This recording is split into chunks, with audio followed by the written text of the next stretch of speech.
Welcome to Aviation This Week on Channels Television. I'm Bukola Joe Uketumbi, and thank you so much for joining us. In mid-January this year, Aviation Union members gathered at the headquarters of Nigeria's oldest airline aero contractors in what they dubbed the fight for the survival of the carrier. They emphatically asked the Asset Management Company of Nigeria, AMCON, to take a closer look at the airline's finances. About 3 weeks after, AMCON announced a total takeover of the Ailing airline. Could this decision bring the airline back from the brink? That's where we turn our attention to on this edition.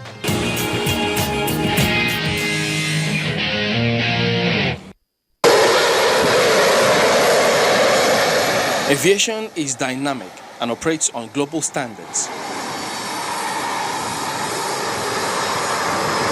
It's also a mix of airlines, airports, and passengers in between.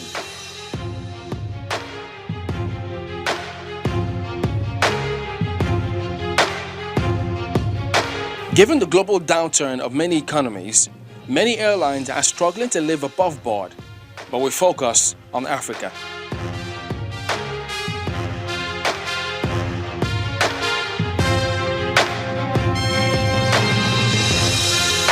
Here on the continent, South African Airways, the national flag carrier and largest airline of the country, had the 250 million rand loan facility cancelled by Citibank in January 2016, and that came as a blow to the already cash-strapped airline.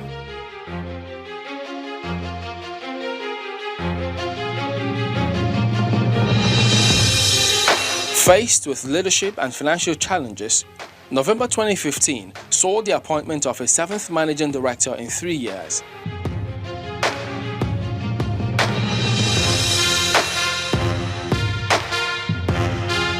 Late last year, the airline's woes came to a head with a contentious deal involving the conversion of A320s to A330s on order from Airbus.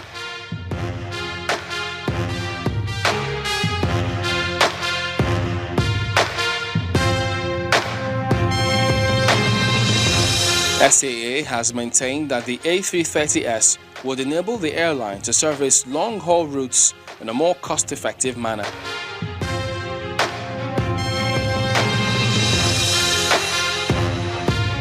The South African government has invested millions of dollars into the failing airline over the last few years, with no apparent respite in sight.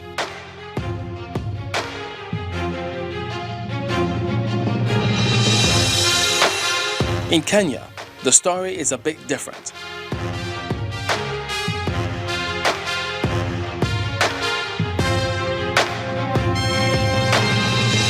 As the national carrier, Kenya Airways replaced its financial director in January 2016 after it announced a turnaround plan to return to profitability.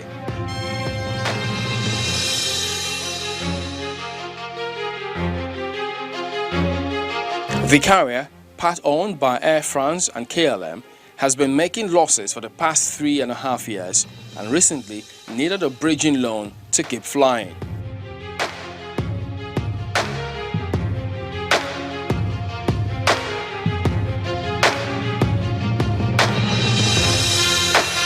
But its operations has been affected by a number of Islamist militant attacks in Kenya in the past 2.5 years, and that has hurt the country's tourism and industry deeply, hitting the airline revenue hard after it has spent heavily to buy new planes.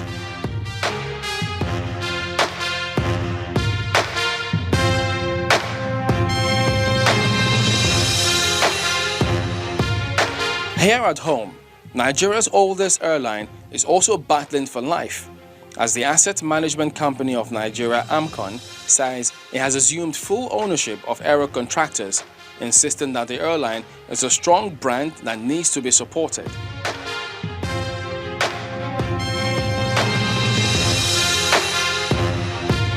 AMCON had earlier dissolved the board of the company while appointing the former managing director of Mavis Aviation Services Limited, Mr. Tunde Fagbemi, as receiver manager.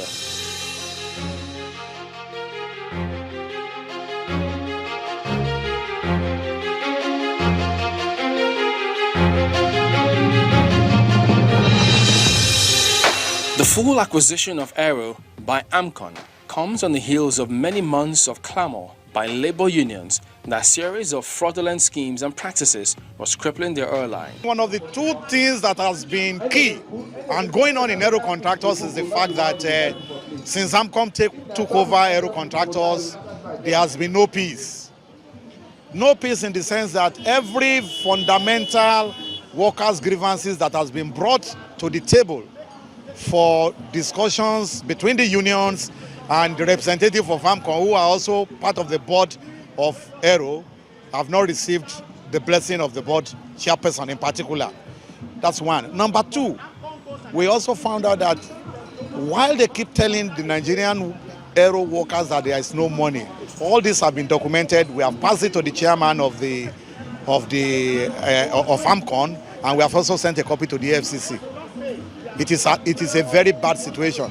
As I speak with you, there are 4 aircrafts belonging to aero contractors that are supposed to be undergoing D-check, which is the final check in maintenance of aircrafts outside Nigeria.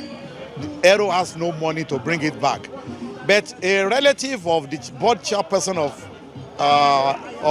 the board comes around here to pick up 30 million every month for doing nothing. So there are questions that requires some answers, and that is why we are telling the government to come and take charge of what is happening in Aero.